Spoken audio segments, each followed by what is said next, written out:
Class 10th students, आज हिंदी में पढ़ने जा रहे हैं हम समय नहीं मिला। यह एक व्यंग्यात्मक लेखन है। लेखक हैं श्रीमन नारायण अग्रवाल। श्रीमन नारायण जी का जन्म सन 1912 में मैनपुर उत्तर प्रदेश में हुआ था। इनकी प्रारंभिक शिक्षा कलकत्ता तथा उच्च शिक्षा प्रयाग विश्वविद्यालय में हुई। गांधीवादी आर्थिक सिद्धांतों के विशेषज्ञों के रूप में आप जाने जाते थे। सबकी बोली और राष्ट्रभाषा प्रचार के संपादक भी रहे। कई वर्षों तक राष्ट्रभाषा प्रचार समिति वर्धा के प्रधानमंत्री भी रहे। Shriman Narayan Govindram Seksaria college of commerce Wardha के आचार्य भी रहे। कुछ समय तक भारत सरकार के योजना आयोग के सदस्य के रूप में भी प्रतिष्ठित रहे। साहित्य के रूप प्रति इनका अनुराग आरंभ से ही रहा। सेगांव के संत, रोटी का राग तथा मानव इनके चर्चित काव्य संग्रह हैं। व्यंग्यात्मक लेखन आप समझते हैं। हरिशंकर परसाई जी के व्यंग आपने पढ़े, शरद जोशी के पढ़े। ये व्यंग लेखन ऐसा होता है कि हम जो कह रहे हैं उसका ऑपोजिट हमें करना चाहिए। जैसे समय नहीं मिला, ये वाक्य ठीक नहीं है। हर वक्त हम सामने वाले को टालने के लिए, सामने वाले को खुद का इंपॉर्टेंस बताने के लिए हमेशा कहते हैं अरे मेरे पास तो समय नहीं है। देखो, मुझे आपका काम याद था पर क्या करूं, बिल्कुल समय ही नहीं मिला, क्षमा करें। खैर कोई बात नहीं, अब फिर कब हाजिर हो जाऊं? कल इसी वक्त आ जाइए, समय निकालने की जरूर कोशिश करूंगा। कुछ इसी तरह की बातें ना मालूम कितने लोग को सुननी पड़ती हैं, पर अक्सर ना कल कभी आया और ना महाशय जी को काम पूरा करने का वक्त ही मिला। हो सकता है वे सचमुच काफी व्यस्त रहते हों और उन्होंने समय निकालने का प्रयत्न भी नहीं किया हो, पर ज्यादातर लोग कुछ नहीं करते और उनकी टाल मटोल करने की आदत ही पड़ जाती है। समय नहीं मिला जो कहते हैं, वहां पर लेखक कह रहे हैं कि वो व्यक्ति आलसी होते हैं और वह ये वाक्य कहते भर हैं लेकिन वह कभी कोशिश नहीं करते समय निकालने की। ऐसे ही बहुत से एग्जाम्पल्स दिए हैं लेखक ने। अब लेखक समय का महत्व बता रहे हैं। अंग्रेजी की मशहूर कहावत है, समय धन है, पर असल बात तो यह है कि समय धन से कहीं ज्यादा अहम चीज है। हम रुपया पैसा तो कमाते ही हैं और जितनी ज्यादा मेहनत करें ज्यादा धन कमा सकते हैं, लेकिन 1000 परिश्रम करने पर भी क्या हम 24 घंटों को एक भी मिनट बढ़ा सकते हैं? लेखक कह रहे हैं कि समय धन से भी ज्यादा मूल्यवान है, धन से भी ज्यादा महत्वपूर्ण है, क्योंकि हम मेहनत करते कर धन को तो बढ़ा सकते हैं, लेकिन चाहे हम जितना परिश्रम कर लें एक मिनट भी हम समय नहीं बढ़ा सकते। इतनी कीमती चीज का फिर धन से क्या मुकाबला। पर ईश्वर की यह भी कृपा है कि जहां वक्त बढ़ाया नहीं जा सकता वहां लाख कोशिश करने पर घटाया भी नहीं जा सकता। आज कल की विचित्र अर्थव्यवस्था में हमारे धन की कीमत रोज घट बढ़ सकती है। अगर बैंक जवाब दे दे तो 1 करोड़पति मिनटों में गरीब और भिखमंगा बन सकता है, किंतु कुदरत का इंतजाम नहीं बिगड़ता।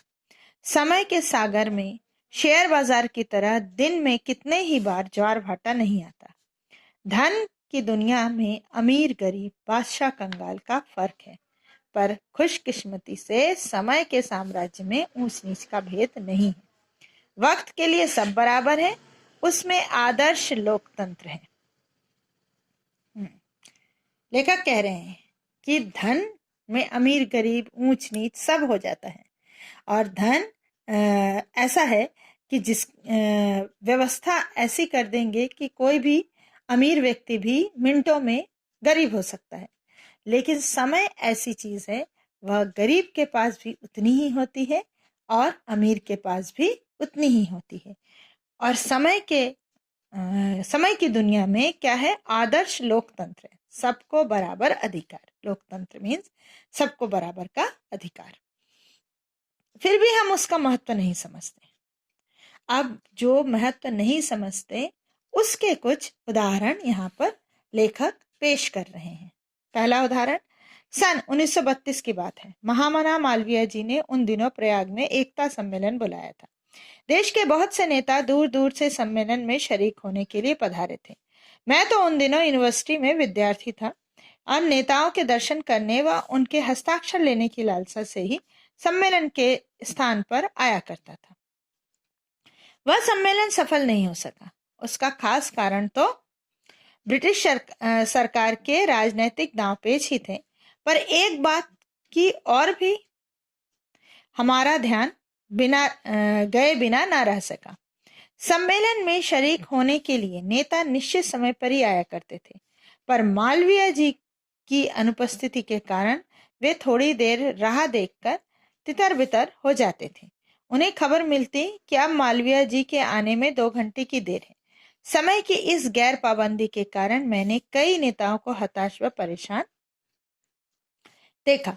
कई लोग तो निराश होकर बीच में ही सम्मेलन का कार्य छोड़कर चले गए। महामना मदन मोहन मालवीय, उन्होंने बनारस हिंदू यूनिवर्सिटी की स्थापना की थी। उन्होंने प्रयाग में एक एकता सम्मेलन बुलाया। सम्मेलन मीन्स 4 या 5 दिन का प्रोग्राम होता है। तो वह सफल केवल इसलिए ना हो सका क्योंकि मदन मोहन मालवीय जी समय पर कभी भी उपस्थित नहीं होते थे। बड़े नेता थे, अंग्रेजों के दांव पे तो थे ही, साथ में ये भी एक इम्पोर्टेंट रीजन था। लेखक कहते हैं तब लेखक पढ़ते थे तो उन्होंने सम्मेलन अटेंड किया और वहां पर उन्होंने ये नोटिस किया। पर हमारी बदकिस्मती से इस तरह के अनुभव इस देश में इक्के दुक्के नहीं है। करीब करीब सभी सम्मेलनों व सभाओं की बैठकों में इस तरह के अनुभव मिलते हैं। मुझे राष्ट्रभाषा प्रचार के सिलसिले में देश के करीब सभी प्रांतों में भ्रमण करने का मौका मिला। समय की तत्परता के संबंध में सभी सूबों की कहानी करीब एक सी ही है। पूरे राज्य में, भारत के संपूर्ण राज्य, सारे जितने भी राज्य हैं, लोग तो भारतीय ही हैं। समय को वो क्या करते हैं, जो इंडियन स्टैंडर्ड टाइम ऐसा बोला जाता है, इसका मतलब ये है कि जो भी कार्यक्रम तय हुआ है, जो टाइम दिया गया उससे 1 या 2 घंटे देर, वही लेखक कह रहे हैं। देखो, उड़ीसा में तो कई जगह मुकर्रर किए गए वक्त से 2 घंटे बाद मीटिंग शुरू करने का रिवाज ही पड़ गया है। वक्त बताते हुए भी मीटिंग बुलाने वाले, मीटिंग में आने वाले सभी सज्जन यही मानकर चलते हैं कि अगर 4 बजे का समय दिया है तो मीटिंग 6 बजे शुरू होगी। उसके बाद भले ही हो, पर 6 के पहले कभी नहीं। ये हमारे भारतीयों की सोच ही है।